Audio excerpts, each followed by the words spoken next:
따라서 제가 설명드린 대로 우리가 다른 방법이 있느냐? 이 시점에서 자기적 핵무장 이외에 다른 방법이 있느냐? 아무리 찾아도 없어요. 왜 없느냐? 다른 방법이 있었는데 그걸 다 포기를 해버렸습니다. 1990년대 초에 미국과 합동작전을 벌여가지고 북한의 핵시설을 이스라엘식으로 폭격했으면 됐어요. 그랬으면 해결할 수 있었는데 그때는 또 김영삼 정부가 나서가지고 말렸습니다.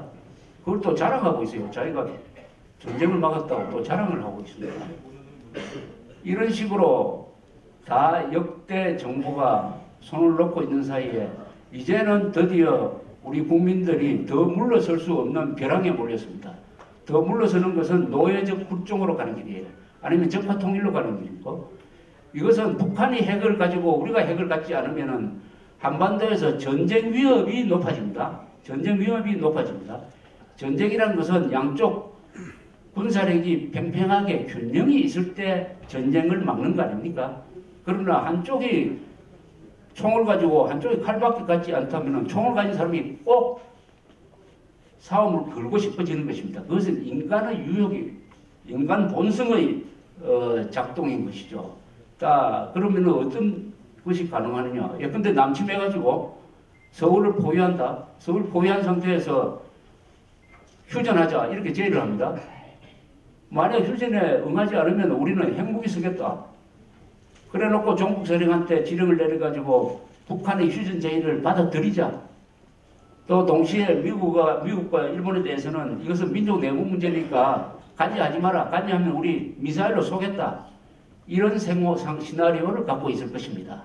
그런 시나리오는 그럴듯하지 않습니까? 그런 시나리오가 있는 한은 절대로 핵도 포기하지 않고 저 체제는 무너지지 않게 되어 있는 것입니다. 또 하나 안전한 게 있어요. 핵을 가지면은 남침해놓고 반격을 당하지 않습니다. 남침해놓고 우리가 반격을 할 것 같으면 좋다. 휴전선까지는 봐준다. 휴전선 북쪽으로 반격을 하면은 우리도 체제 지키기 위해서 핵무기 쓰겠다고 하면은 누가 반격을 합니까? 못합니다.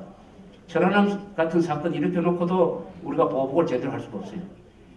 그 다음에는 저 체제가 언젠가는 무너지는 쪽으로 갈 텐데 저 체제가 무너질 때 핵을 가지고 있으면은 이 핵을 가지고 무너지는 정권을 지탱하기 위해서 남한에 대한 공격을 시도한다든지 아니면 자폭한다고 공갈을 치든지 해가지고 북한 정권이 곱게 무너지지 않게 되는 것입니다. 핵을 갖게 되면은.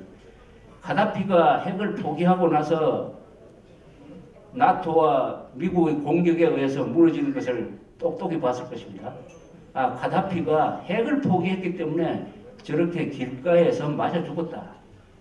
절대로 우리가 핵을 포기해서는 안 되겠다는 생각을 더 굳혔을 것이라고 생각을 하므로 북한의 핵 포기는 이제는 불가능하게 되었습니다.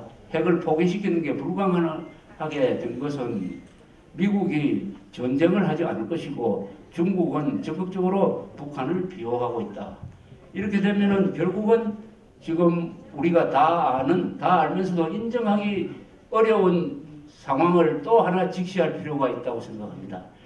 제가 직시란 말을 오늘 많이 쓰는데 그렇게 해야 해답이 나오는 것입니다. 상황을 자기한테 유리하게 해석하지도 말고 막연하게 불리하지도 했습니다. 있는 그대로 보자는 거예요. 있는 그대로 보면은 뭐냐? 미국은, 중국은 북한의 핵무장은 인정하자. 어떻게 할 수가 없다. 인정하자.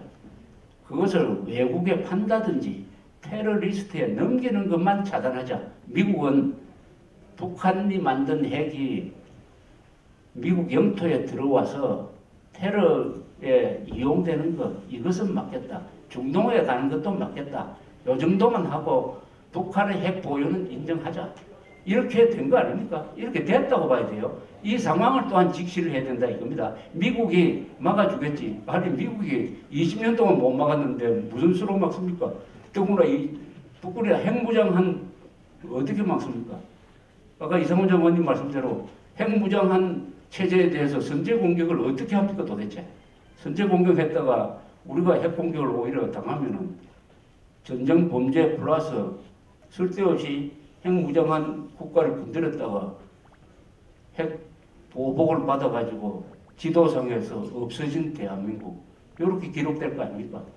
있을 수도 없는 자꾸 그런 이야기를 국방부가 너무 앞서가고 있습니다. 따라서 우리는 핵 무장론 이외에 다른 선택이 없다 하는 것은 상황적으로 명백하다고 생각합니다. 그리고 핵 무장을 결심을 하면은 우리가 사용 후 핵 연료가 지금 수만 톤 있고 그것을 플루토늄으로 전환시키면은 우리도 핵무기를 북한보다도 더 좋은 핵무기를 핵실험 없이 컴퓨터 시뮬레이션으로 국가가 결심만 하면은 1년 안으로 10개, 100개도 만들 수 있다고 하는 것이 우리 원자력 학자들의 이야기예요. 명령만 내려주십시오 하는 것이죠. 그 명령이 누가 내립니까? 국민이 내리는 것이죠. 민주주의 국가에서는 핵 개발을 하라는 명령은 대통령이 내리는 게 아닙니다. 국민이 내리는 겁니다.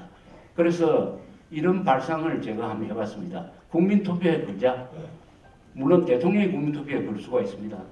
NPT 탈퇴하고 핵무장하자는 국민투표를 걸어가지고 그러면은 지금 상황에서는 한 70%의 압도적 지지를 받을 것이라고 생각을 합니다. 그러면서 그 국민적 결단을 등에 업으면은 얼마나 외교력이 강해집니까?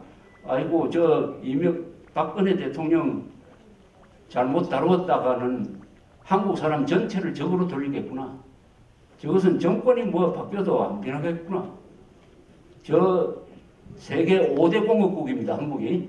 세계 5대 공업국, 세계 5대 원자력 강국인 저 한국 사람들이 똘똘 뭉쳐가지고 우리도 자유적 차원에서 핵무장 하겠다고 결심하면은 세계 정세가 달라지는 거죠. 거기에 대해서 이런 이야기를 합니다. 그래도 한미동맹이 해체될 것이다. 미국이 우리한테 보복을 할 것이다. 아니, 한미 상호박유조약과 한미 FTA가 있는데 미국이 한국에 대해서 어떻게 경제 제재를 합니까? 그것은 우리가 작은 나라일 때 70년대의 한국이 아니고 지금 오늘날의 대한민국은 경제력이 영국과 프랑스와 맞먹는 경제력을 갖고 있는 나라에 대해서 또 미국이 북한에 대한 핵 제거에 실패한 그 미국이 어떻게 한국에 대해서 경제 제재를 합니까? 못합니다. 그래서 미국 여론이 먼저 들고 일어날 거예요. 그럼 패배주의적 생각 다 버리고 국가가 결심하면 하는 거예요. 핵무장은 국가가 결심하면은 다소의 손해를 각오를 하고 그것도 공짜가 어디 있습니까 세상에.